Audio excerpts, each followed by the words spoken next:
Hello, football enthusiasts. Welcome to day two on African Nations Cup 2023. It's been an exciting moment so far right there in Abidjan in Cote d'Ivoire as we had a game today between Equatorial Guinea and Nigeria, Egypt and Mozambique, and Ghana with Cape Verde. I am your host, Insonet Uche, and with me here is EKY. EKY, welcome to Blaqsport. Yeah, thank you so much. Always a pleasure. Yes, and I will tell you today we have someone and a football enthusiast also with us. His name is AD. Welcome to Blaqsport. Thank you so much. Thank you so much, guys. How you doing over there? Yes, it's good to have you on Yeah, Blaqsport. Before we go into this improper, when did you fall in love with football, AD? Right. I fell in love with football as far back as I can remember. Let's say age 2, because I come from a house where everybody in my house are football oriented. My dad, my mom, and my sisters, everyone is football oriented. So basically, I grew up, watching my dad, watch football. Talk about football every single time. And since then, you picked up the pieces from there, and you never left. Yeah, I never left. So standing since then. That's fantastic. All right, thank you so much for that. So before we dive into this, we're bringing you to our discussion as we go along in this show. So first, before we talk about every other thing, the whole of thing, I know your mind is already boiling. Okay? I hope you know. So, as you can see. no, just hold on. That's why I know people's mind is already boiling. Let's start first with the first one everybody's actually expected is Nigeria won and Equatorial Guinea won. Yes, everybody but me expect Nigeria to win that game. I told you earlier before because of we had some issues with the midfield and the defense seems to be a bit disjointed, and you talked about having players to fill in those spaces. So if I may ask now, question to what Jose Pesero said, that playing by the 12 p.m. isn't easy as the temperature and humidity were not good. What is your take with his lineup and his substitution in this game? I don't have any issue with the lineup actually. Okay. On paper, the lineup was awesome.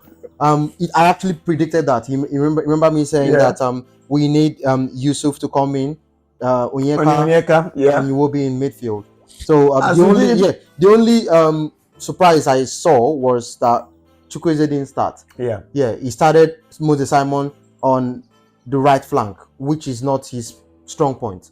You get me? Yeah. Moses Simon is powerful from the left. Yeah. Playing from the left, being that he's right-footed. Yeah. And if you look at the game, I feel, if you want to ask me, I feel that the only error in that team and the weak link at the midfield was Alex Iwobi. Really?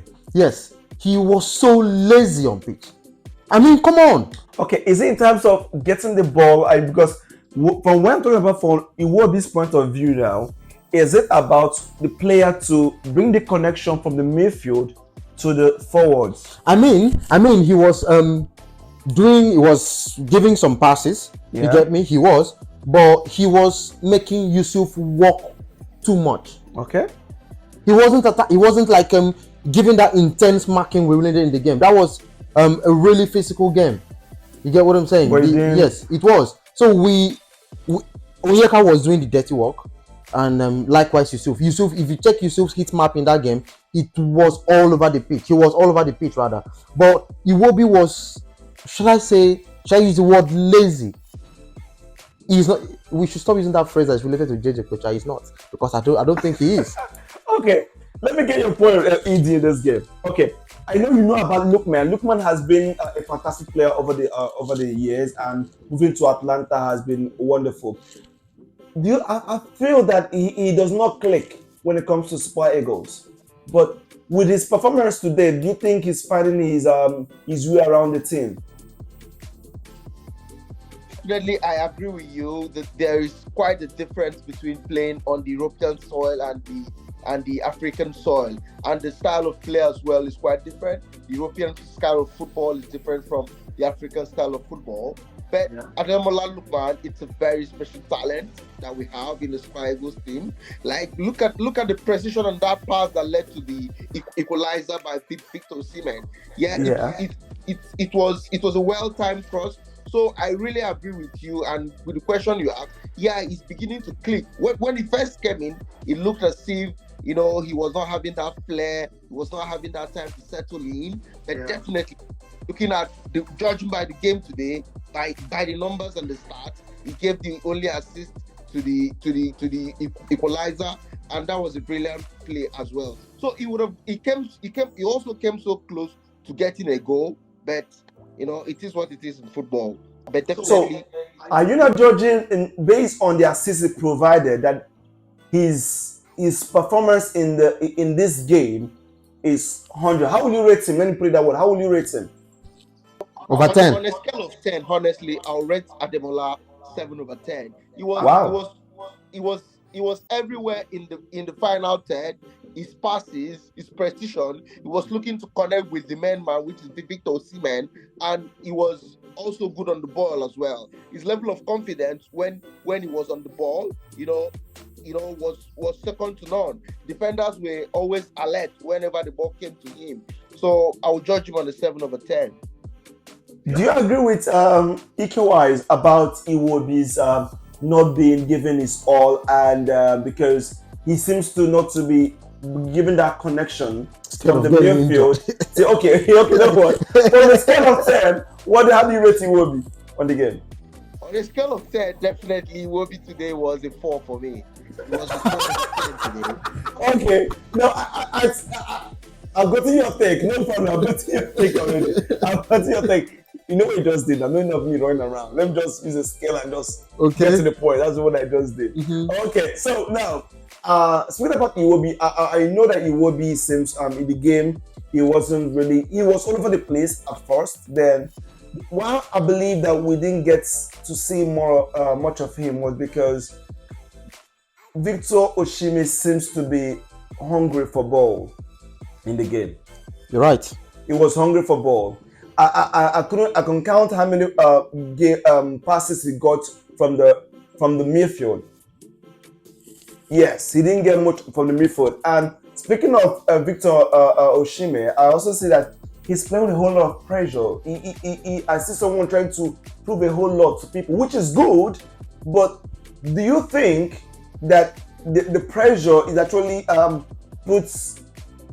affected the whole team as a whole? Because I can see the whole dissatisfaction in his face, and he is kind of how will I put it?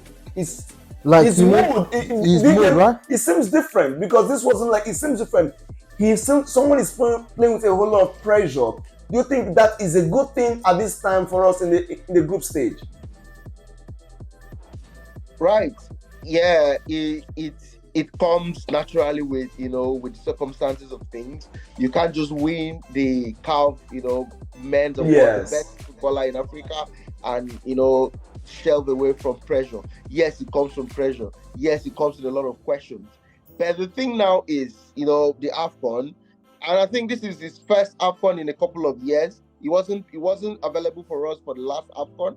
So I feel the pressure of the competition and the nature of the competition is also to be considered. And also today I saw a whole of isolation as well. The midfield was not really connecting with Osimhen. They were leaving him a bit isolated.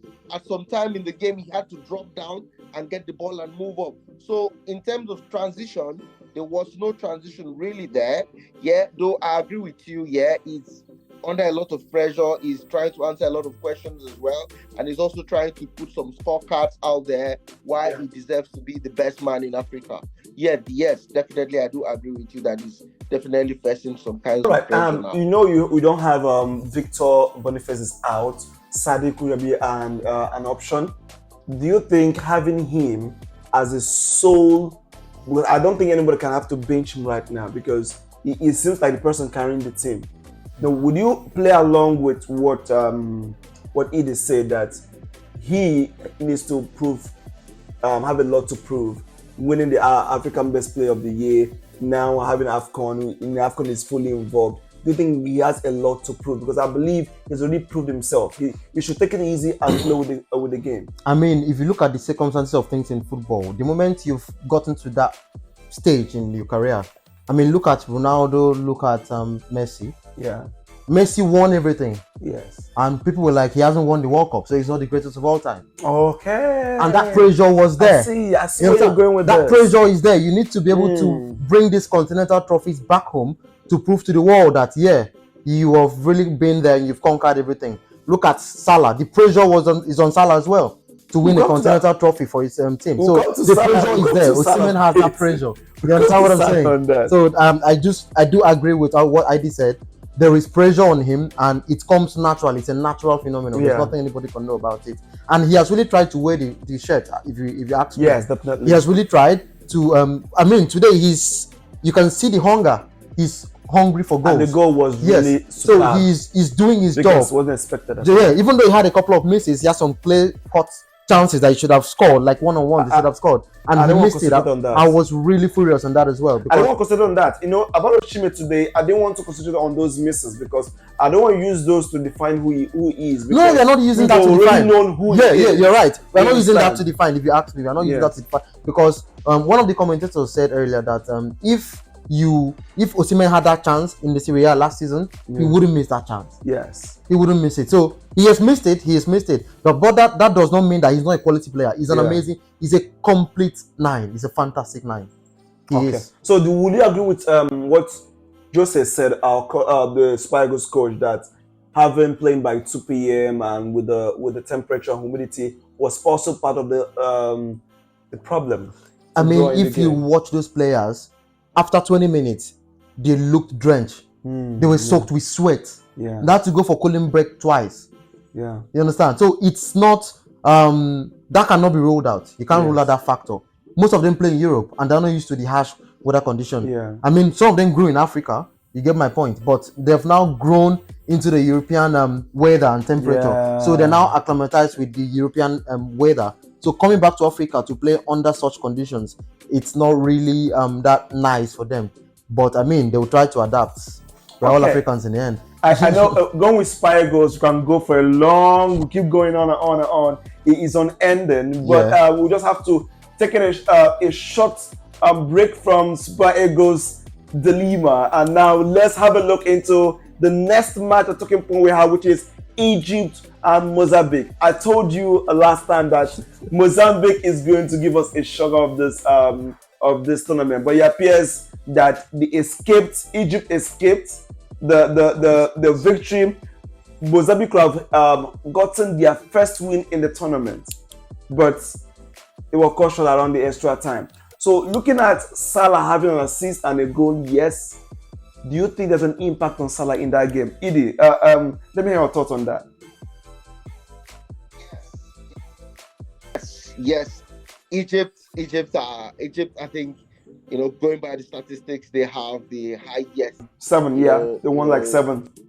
Do you think Egypt, in Salah, did Salah perform in that match? Do you think yes, Salah has an assist and a goal? Will you say that he was impactful in that game? Definitely, his presence in that game had a much needed impact. There is this thing that comes to the top of champions. In as much as it doesn't really go as frequent as you want it to go, his presence in that game gave Mozambique something to think about. Him running, making the runs, stepping on the passes, interceptions, making those run behind the defenders. He gave Mozambique something to really think about, and stepping into to take that spot kick. I was watching him before he took to that stage of playing the penalty. When he got the ball, I looked at the Mozambique goalkeeper. The expressions all over his face was, oh no, just look at me in front of this man. He's gonna just eat me up. So his presence in the game, he gave Mozambique a lot of things to think about. Mozambique in this tournament, will you, if you had to rephrase what you said last episode, when we're talking about ranking the first two, do you still see Mozambique making qualify from this group? I mean, Mozambique qualifying from a group, they've already taken a point out of Egypt. Yeah. You understand? What they just need now is to take 3 more points out of the other teams, which is between Ghana and Cape Verde. So there's a possibility for them. So there's a possibility for them. So things are changing. Things are changing. I'm changing. I'm actually changing my narrative. You get my point. So there is, but I don't change. But ideally, if you would ask me, Cape Verde stand a much better chance of qualifying than Mozambique. Okay, now speaking about Cape Verde and Ghana, now Ghana have gotten their first lose of the tournament, which is in their group stage. Having Kudus out of the game, do you think was a wise decision? Knowing that Kudus is is more like their powerhouse coming to this tournament. Do you think it was a good decision, even though I know he wasn't fit? Some people play with their presence, even though yes, their presence in the game matters. Having Kudus out of this squad, do you think it was a wise decision? I blame the coach for their loss because they had some fantastic players on the bench. Imagine bringing Inaki Williams in at 80 something minutes. That shouldn't have been. Yeah. Inaki Williams is an amazing player for Athletic Bilbao, and he didn't start the game. Why not? Someone that gives a Real Madrid defense something to cry about, and you keeping him on the bench. That was very poor of him. So I really blame the coach for that. And Kudus not being available today really impacted the game negatively for Ghana, if you would ask me.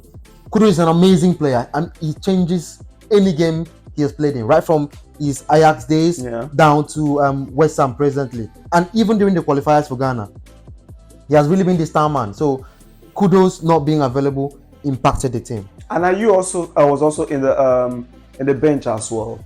Ayew was also in the bench. Ayew was in the bench. Yes, Ayew was in the bench, but I think he later came into the game. Okay, so before you go into, I just want to have this one for you, Edie. Which team are you looking forward to qualify? Not just your favorites. Which team do you think will make it to the finals? Having known that we have for the past 6 tournaments, no one team have repeated the trophy. We had the one in 2012. We have Zambia. Nigeria flew through in 2013. We have 2015 Ivory Coast. 2017 we have Cameroon. 2019 we have Algeria, and 2021 which have Senegal. Which team do you see is going to be next on that tag? Yeah, I know it's still early days to say this, but I'm still looking at that Senegalese team. That team is a very complete team. That team is a very compact team. That team is a very experienced team. Everything you can talk about that team, they are anything you can say about them. They are anything you can say about them. So I see the Senegalese going through to the finals. Pick one. Then I see a bit of Nigeria. Pick one. Let me know where you stand. Which team do you Senegal. I never was going for the Senegal. What about you? Which one do you pick? Start with the Senegalese team. Yeah. Senegalese team. Ike-wise, which one do you think? It's still too early to decide. I just want a situation where I would see how these teams play. You will tell me. Not seeing their games. Now he's changing because we have seen most teams play. You have seen that it's not what you see on paper. Okay, so most times, again, it's not even about the paper.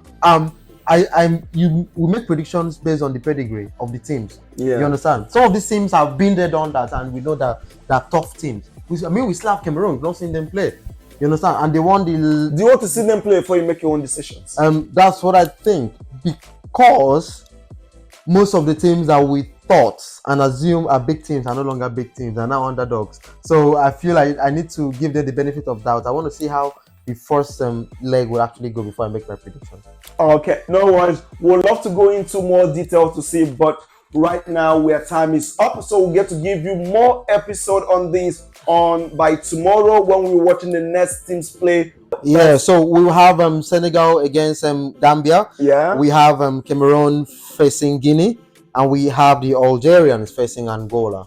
So this is the match we'll be expecting to see tomorrow, and tomorrow we'll be here to tell you what exactly went wrong and what went right. So more to come. Don't forget, I am your host, Insonet Uche, and with me here is Ike Wise, and right there calling in from Middlesbrough. Oh, thank you so much, Edie. It's good to have you here on Blaqsport, and we should see you more by tomorrow. Okay? Thank you so much. All right, have a lovely one. All right, bye. All right. So this is what we have for a wrap concerning the AFCON 2023.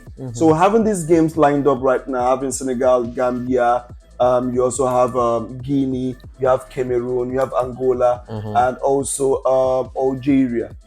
Which team are you looking at? Which match are you looking is the star match of tomorrow? I'm actually looking at Algeria versus Angola. It looks like a tough game because I know the Angolans they play very quality style of football as well. So the Algerians too play an amazing football style. So I feel that's going to be the match of the day. Okay, so the match of the day we'll be watching out, it should be the Angola Algeria. I'll be looking out for the Cameroon and Guinea because there's so much sort of attraction with, especially with Onana. You get to see that by tomorrow. We'll talk about what's going to happen. Hopefully Onana arrives in Cote d'Ivoire this night after the draw with Tottenham. All right, we'll see you next tomorrow. I'll talk about what's going on after the match in AFCON on match day 3. See you next tomorrow. I would like to say next week, but see you tomorrow. I am Insonet Uche, and with me here is Ike Wise. Have a wonderful night. All right, thank you, viewers.